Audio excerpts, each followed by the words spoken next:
आपकी कविता है शासक होने की इच्छा। हाँ, किस तरह का शासक होना चाहिए? किस तरह का शासक होना चाहिए? वैसे ये कहा गया कि शासन हमेशा बुरा होता है। मनुष्य द्वारा मनुष्य पर किया जाने वाला शासन हमेशा अन्याय करता है, हमेशा भेदभाव करता है। इसलिए कोई भी शासन, स्वशासन के अलावा कोई भी शासन अच्छा शासन नहीं होता।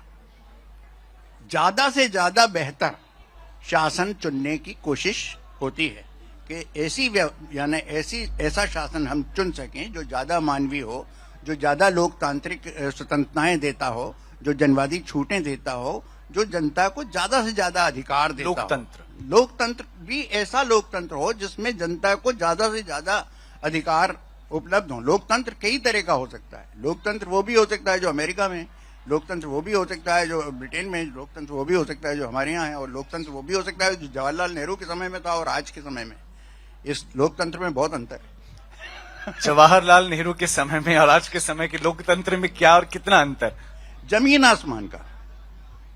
मैं ये कहना चाहता हूं कि इसको तो यानी जवाहरलाल नेहरू ने जो काम किए, जो यानी वो तो बिल्कुल प्रारंभिक काल था जब यानी स्वतंत्रता हमें मिली थी।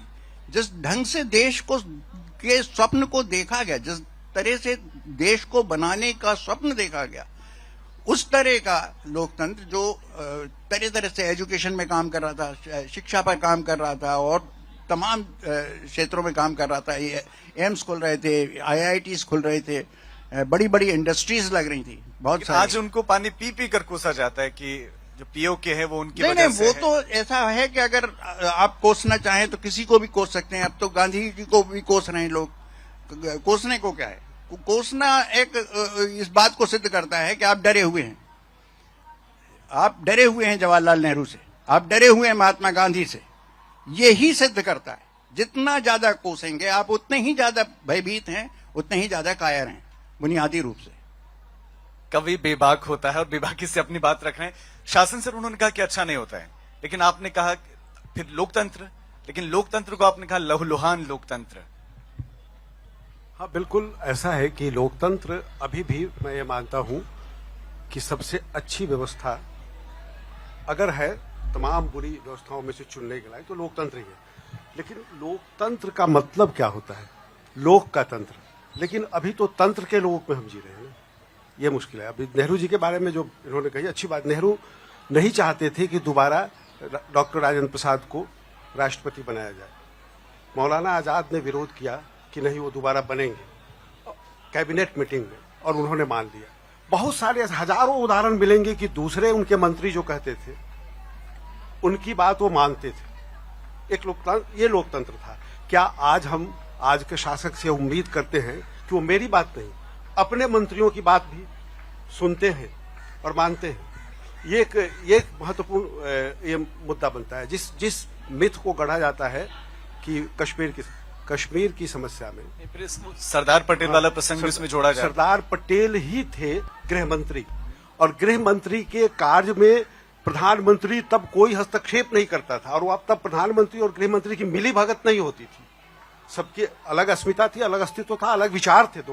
दोनों के विचार कभी नहीं मिलते थे। दोनों एक दूसरे के विचार का सम्मान करते थे। सर, आपकी जो कविता है लहूलुहान लोकतंत्र, वो आप एक बार सुना दें। लहूलुहान लोकतंत्र तो कविता नहीं, वो गद्य की किताब है। लेकिन मैं एक लोकतंत्र पर कविता पढ़ देता हूं कि कैसे हो गया है। ये कविता है फिर लोकतंत्र। सब कुछ बिकता है, सब कुछ बिकता सब कुछ है, बस खरीदने का सलीका आना चाहिए। बिकता सब कुछ है, बस खरीदने का सलीका आना चाहिए। इसी उदंड विश्वास के साथ लोकतंत्र लोकतंत्र चिल्लाता है अभद्र सौदागर।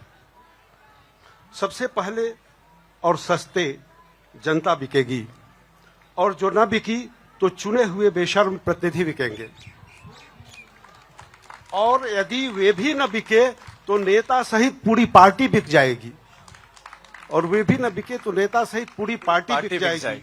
सौदा किसी भी स्तर पर हो सकता है, सौदा किसी भी स्तर पर हो सकता है।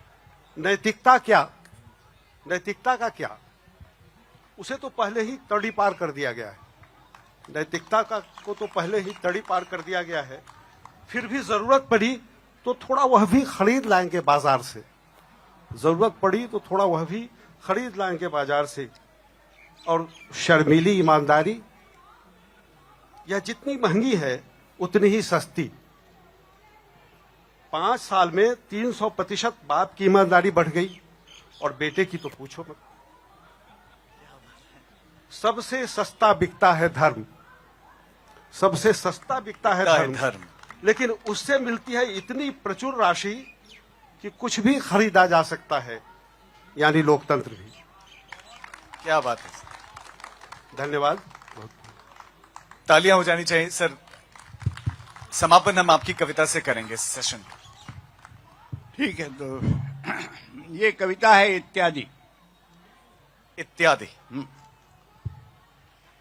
कुछ लोगों के नामों का उल्लेख किया गया था जिनके ओहदे थे, बाकी सब इत्यादि थे। कुछ लोगों के नामों का उल्लेख किया गया था जिनके ओहदे थे, बाकी सब इत्यादि थे। इत्यादि ही तादाद में हमेशा ज्यादा होते थे, इत्यादि तादाद में हमेशा ही ज्यादा होते थे। इत्यादि भावताव करके सब्जी खरीदते थे और खाना वाना खाकर खास लोगों के भाषण सुनने जाते थे। इत्यादि हर गोष्ठी में उपस्थिति बढ़ाते थे। इत्यादि जुलूस में जाते थे, तख्तियां उठाते थे, नारे लगाते थे। इत्यादि लंबी लाइनों में लगकर मतदान करते थे। उन्हें लगातार ऐसा भ्रम दिया गया था कि वे ही इस लोकतंत्र में सरकार बनाते हैं। इत्यादि हमेशा ही आंदोलनों में शामिल होते थे, इसलिए कभी कभी पुलिस की गोली से मार दिए जाते थे। क्या बात। जब वे पुलिस की गोली से मार दिए जाते थे, जब वे पुलिस की गोली से मार दिए जाते थे, तब उनके वो नाम भी हमें बताए जाते थे जो स्कूल में भर्ती करवाते समय रखे गए थे, या जिससे उनमें से कुछ पगार पाते थे। कुछ तो ऐसी दुर्घटना में भी इत्यादि ही रह जाते थे। इत्यादि यूं तो हर जोखिम से डरते थे, इत्यादि यूं तो हर जोखिम से डरते थे, लेकिन कभी कभी जब वो डरना छोड़ देते थे तो बाकी सब उनसे डरने लगते थे। क्या बात। इत्यादि यूं तो हर जोखिम से डरते थे, लेकिन कभी कभी जब वो डरना छोड़ देते थे तो बाकी सब उनसे डरने लगते थे। इत्यादि ही करने को वो सारे काम करते थे जिससे देश और दुनिया चलती थी। हालांकि उन्हें ऐसा लगता था कि वो ये सारे काम सिर्फ अपना परिवार चलाने को करते हैं। इत्यादि हर जगह शामिल थे, पर उनके नाम कहीं भी शामिल नहीं हो पाते थे। इत्यादि बस कुछ सिर फिरे कवियों की कविता में अक्सर दिख जाते थे। धन्यवाद।